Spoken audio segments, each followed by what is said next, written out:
আসসালামু আলাইকুম, কেমন আছেন আপনারা? আশা করছি যে যেখান থেকে আমার ভিডিওটি দেখছেন সকলে ভালো আছেন। তো আজকে আমি আপনাদের সাথে খুবই মজার একটা রেসিপি শেয়ার করব। এই রেসিপির জন্য আমি ব্রেড নিয়ে নিলাম। আমি এখানে প্রায় 17 পিস মতো ব্রেড নিয়েছিলাম। ব্রেডগুলোকে আমি সাইডগুলো কেটে নেব। সাইডগুলো আমি ফেলে দিব না, আমি এগুলো দিয়ে ব্রেড ক্রাম্ব বানিয়ে ফেলবো। যেহেতু এই রেসিপিতে আমার ব্রেড ক্রাম্বের প্রয়োজন হবে, তাই আমি এই ব্রেডগুলোর সাইড দিয়ে আমি ব্রেড ক্রাম্বটা বানিয়েছি।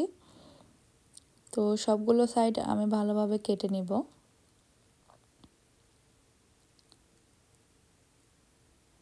এরপর আমি সাইডগুলো টুকরো টুকরো করে কেটে নিব, ছোট ছোট করে। এরপর এগুলোকে ব্লেন্ড করে হালকা একটু প্যানে ফ্রাই করে ফেলবো, তাহলে আমার ব্রেড ক্রাম্বটা রেডি হয়ে যাবে। এখন আমি নিয়ে নিলাম আলুগুলো আমি মাঝখানে ফালি করে কেটে নিব।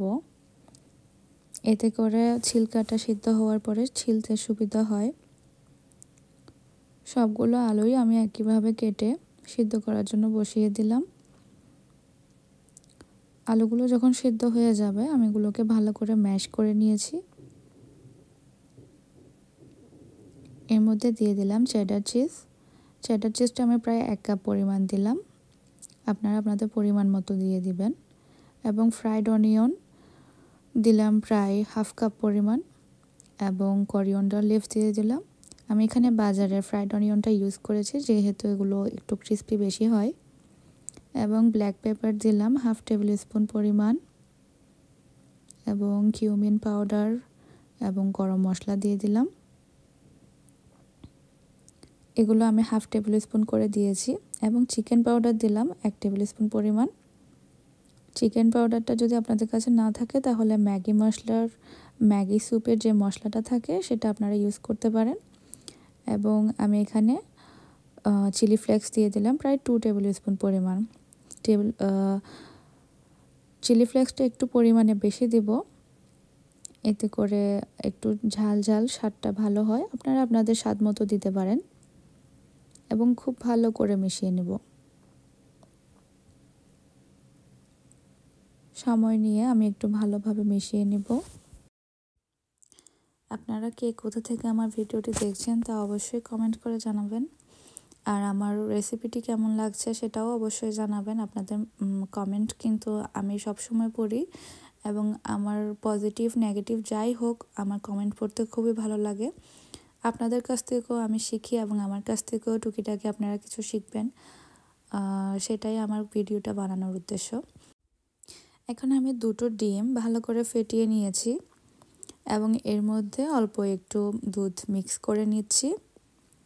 ডিম এবং দুধের মিশ্রণটা আমি ভালোভাবে মিক্স করে নিব। মিক্স করে আমি এটি এক সাইডে রেখে দেব। এখন আমি একটা ব্রেড নিলাম, আপনাদেরকে দেখিয়ে দিই একটা ব্রেড দিয়ে কিভাবে রোলটা বানাচ্ছি।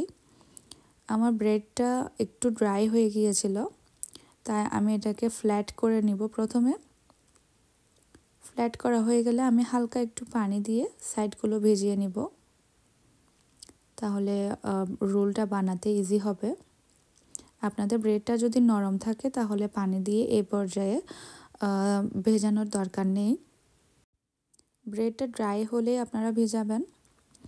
এরপর আমি এখানে আলুর পুরটা নিয়েছি পরিমাণ মতো, নিয়ে আমি এটাকে রোল করে নিব, এবং এক সাইড থেকে ব্রেডটা দিয়ে রোল করা শুরু করব। ব্রেড দিয়ে রোলটা বানালে সবগুলো রোল একই পরিমাণের একই সাইজের হয়, দেখতেও খুবই সুন্দর লাগে। এরপর আমি মাঝখানে যেখানে আমি সিল করেছি সেদিকটা একটু পানি দিয়ে ভিজিয়ে নিব, এতে করে সিলটা ভালো করে হয়ে যায় এবং খোলার সম্ভাবনাটা থাকে না।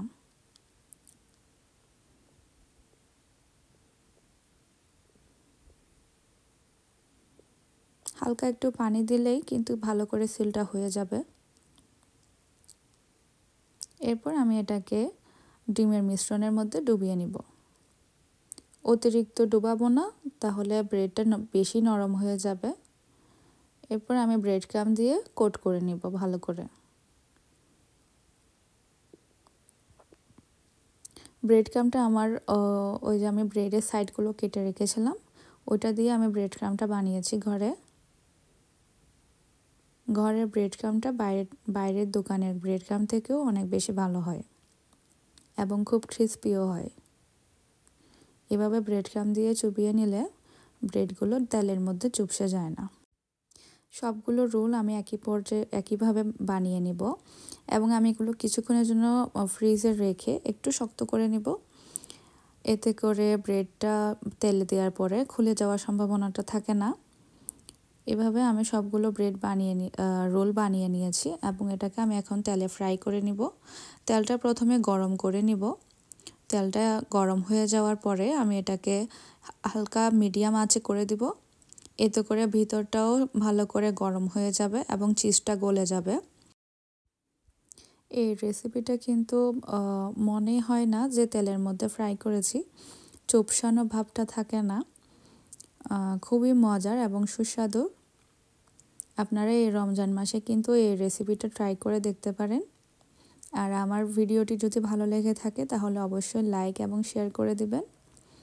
আজকের জন্য এখানেই বিদায় নিচ্ছি। আল্লাহ হাফেজ। সবাই ভালো থাকবেন এবং দোয়া রাখবেন।